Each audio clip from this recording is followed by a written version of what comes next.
Welcome to 710 Poindexter Drive. Let's head inside for a big recap on 2021. All right, so two things before we get started. One, behind me here is this beautiful home, 710 Poindexter Drive, listed for $1,590,000 with Joy Thomas. It's built by Fairview Builders, and they build tons of beautiful homes here in the Sedgefield area, so you should definitely take a look at this house. Two, be sure to like and subscribe on YouTube, and let's get into the 2021 recap. All right, so in order to recap 2021, we're gonna go over my 5 biggest takeaways. And first, we're gonna start with video. So with video, this was my second year filming with Roosterfish. And I truly think that this was where I started really building a lot of momentum. And one of my favorite videos that I filmed this year, which was kind of scary, but fun at the same time, was in the helicopter. My hands are like super clammy.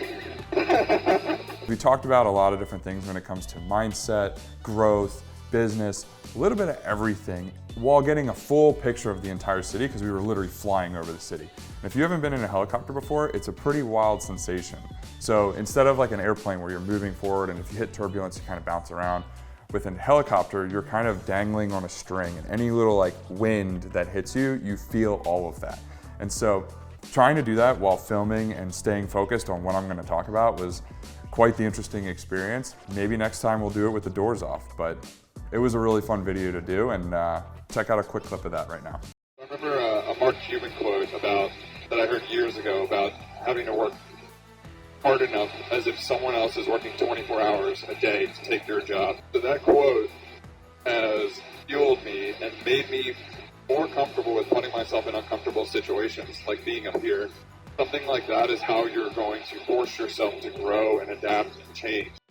So the second big takeaway from 2021 is to really take a step back and appreciate the things that you've accomplished, appreciate the goals that you've hit, and obviously setting new goals for next year, but really taking a step back to reflect on the year.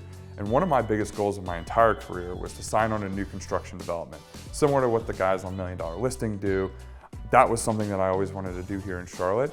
And a couple months ago, I signed on with a developer to bring something to Charlotte that is going to be huge. And you're gonna see a lot about that in a couple months.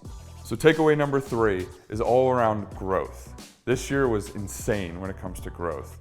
I was doing more deals at some points this year at one time than I did in an entire year previously.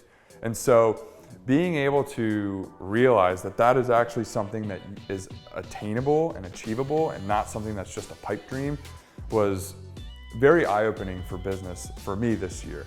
And because of that, I also realized that it's not very sustainable, and you need to, in order to grow, bring in more leverage, bring in more help, bring in more support staff, more people that you can help you build the business or help me build my business and scale it even more. And so one of the biggest takeaways from this year was leverage and the huge power behind having more and more leverage. All right, so takeaway number 4 is all about things that you can learn, whether it's good things, bad things. I've learned so much over the years, and especially this past year, I've learned a lot about the fact that momentum and consistency can really pay off when growing a business in this real estate industry. But on the flip side, I've also learned that you do have to sacrifice a lot in order to get there.